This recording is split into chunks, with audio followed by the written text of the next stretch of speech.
슈퍼스칼라 프로세서에 대해서 알아보겠습니다. 먼저 용어를 알아야 되는데요. 이 스칼라라는 단어를 알아보겠습니다. 스칼라는 이 벡터에 상대되는 용어인데요. 이 벡터라는 것은 수학에서 여러 개의 원소를 갖는 어떤 그 개체량을 얘기하죠. 보통 2차원 벡터 같으면 이렇게 해서 XY축이 있으면 이런 화살표 이렇게 표현되는데 이런 걸 벡터라고 하죠. 근데 이 2차원 벡터는 XY 이렇게 두 개의 값을 갖고 있습니다. 그렇죠? 이렇게 여러 개의 그 값으로 표현되는 수치 이거를 벡터라고 합니다.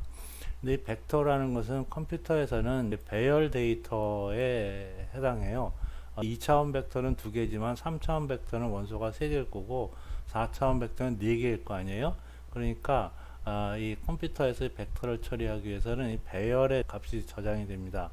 벡터 명령어라는 것은 배열 데이터를 처리하는 명령어라는 뜻이에요.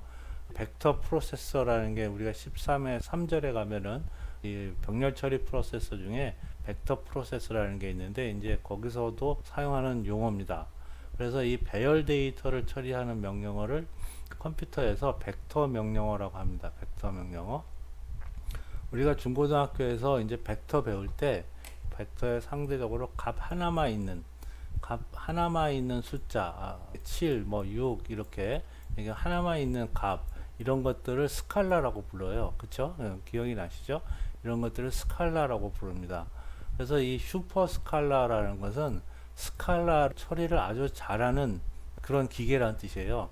그래서 이 스칼라 명령어라는 건 뭐냐면 스칼라 명령어는 이 하나하나의 값은 변수 하나에 해당되니까 단일 변수를 처리하는 명령어라는 뜻입니다. 그래서 벡터 명령어, 스칼라 명령어라는 용어가 있고 이 슈퍼 스칼라 프로세서라는 것은 스칼라 명령어들 중에서 동시에 실행할 수 있는 명령어들을 동시에 실행하는 프로세서를 의미합니다.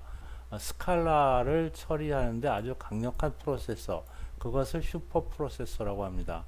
그래서 이거는 스칼라 명령어들을 이제 동시에 실행하는 이런 기능을 갖고 있습니다. 이 13.2절에서는 이 슈퍼 스칼라 프로세서는 어떤 구조를 갖고 있는지 이 구조를 설명하고 그 다음에 이 동작 과정을 데이터 의존성하고 스케줄링 정책 이렇게 두 가지로 나눠서 알아보겠습니다. 슈퍼 스칼라 프로세서 구조를 그림이 보여주고 있는데요. 슈퍼 스칼라 프로세서의 특징은 이 처리 장치가 여러 개가 있다는 겁니다. 이 처리 장치가 보통은 명령어 인출 장치가 하나고 이 처리 장치가 하나죠. 처리 장치가 연산기, 이게 처리 장치를 연산기라고 보면 됩니다. 연산기가 하나인데 지금 여기는 연산기가 여러 개입니다. 연산기가 여러 개 있습니다. 여기서 어떻게 동작을 하냐면 명령어 캐시에서 이 명령어 인출 장치가 명령어를 여러 개 가져옵니다. 명령어를 이렇게 여러 개를 갖고 옵니다. 한 번에 여러 개를 갖다가 이 명령어 윈도우라는 데다 집어넣습니다. 그러면 이 명령어 스케줄러라는 특별한 장치가 있어요. 명령어 스케줄러가 있는데 이 명령어 스케줄러가 이것들 중에서 동시에 실행할 수 있는 게 어떤 건지 판단을 합니다. 어떤 걸 동시에 실행할 수 있는지 판단을 해서 지금 명령어가 얘하고 얘를 동시에 할 수 있겠다. 그러면 얘를 이렇게 처리 장치를 보내줍니다. 이렇게 이 명령어들은 단일 명령어들이죠. 명령어 하나하나 데이터 하나를 처리하는 스칼라 명령어들인데 그러면 이 두 개를 동시에 할 수 있다. 여기에서 동시에 처리가 되는 거죠. 동시에. 그리고 나서 또 그 다음에도 그 명령어들이 이렇게 있으면 이것들을 동시에 실행할 수 있는 게 만약에 4개다. 그러면 이 4개를 얘네들한테 이렇게 보내줍니다. 이렇게 보내주면 여기서 명령어들이 동시에 처리가 되는 이런 형태. 그래서 슈퍼 스칼라입니다. 스칼라 명령어들이 이 처리 장치에서 동시에 실행이 되는 거죠. 그러니까 이 명령어 인출 장치가 명령어를 여러 개 인출해 갖다 놓고 그것들 중에서 동시에 실행할 수 있는 걸 찾아서 이 처리 장치로 보내줘서 한 번에 처리하도록 만든 이런 구조를 슈퍼 스칼라 프로세서라고 합니다. 슈퍼 스칼라 프로세서가 명령어를 처리하는 과정을 리스크, 일반 파이프라인하고 비교를 해 보겠습니다. 그리고 또 특수한 프로세서로 이 VLIW라는 게 있습니다. 이게 Very Long Instruction Word의 약자인데요. 요 세 가지를 비교해 보겠습니다.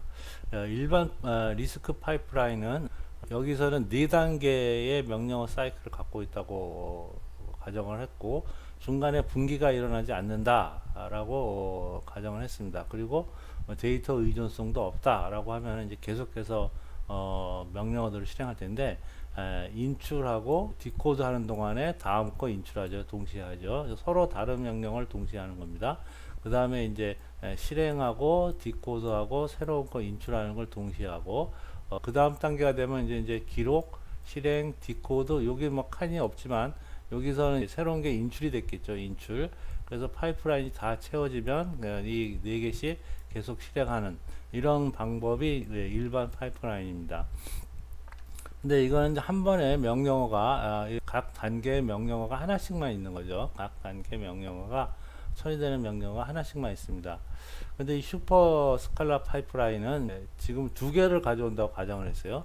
동시에 서로 다른 명령어 2개를 가져오고 2개가 동시에 디코드 되면서 새로운 명령어 2개가 옵니다. 새로운 명령어 2개가 오고, 그 다음에 여기서 디코드 된 것들이 동시에 실행할 수 있다 그러면은 각각 서로 다른 처리 장치에서 실행이 되고 있죠. 실행이 되고 있고, 그 다음에 이 인출된 명령어들은 디코드를 하고 있고, 또 새로운 명령어들 2개를 동시에 가져옵니다. 이런 식으로 각 단계에서 여러 개의 명령어들이 실행되고 있습니다. 이런 구조가 슈퍼 파이프라인이고요. 그 다음에 이 Very Long Instruction Word 파이프라인은 이거랑 차이점이 뭐냐면, 이거는 명령어를 인출해서 해독하고 실행 단계로 넘겨주는 이런 역할을 스케줄러라는 게 합니다. 하드웨어로 동작을 해서 동시에 실행할 수 있는 거를 스케줄러가 찾아서 하드웨어적으로 처리를 해가지고 실행 단계로 넘겨주고, 이렇게 이 모든 동작이 다 하드웨어로 동작을 하고 있습니다.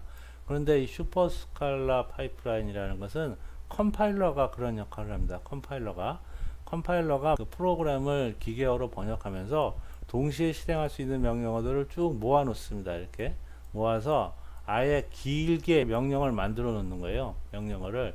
그래서 그 인스트럭션이 아주 길어진 거죠. 아주 길어진 거예요.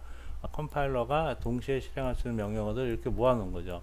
그러면 이게 명령어 자체가 이렇게 길어집니다. 그러니까 이 긴 명령어 하나에는 스칼라 명령어 여러 개가 있는 거죠. 여러 개가. 그러면 이 긴 거를 인출하고, 그러니까 여기서 인출한 건 긴 명령어입니다. 디코드도 긴 것을 해독을 하고, 실행은 요거를 각각 따로따로 뜯어가지고 각자 처리 장치에서 실행하는 거죠. 결과도 기록하고, 이렇게 하는 방법을 VLIW 파이프라인이라고 합니다. 이 VLIW는 특수한 데서만 이제 사용이 돼요. 만약에 프로세서 구조를 더 개선했다 그러면은 이 리스크나 슈퍼 스칼라 파이프라인은 컴파일을 다시 할 필요는 없죠.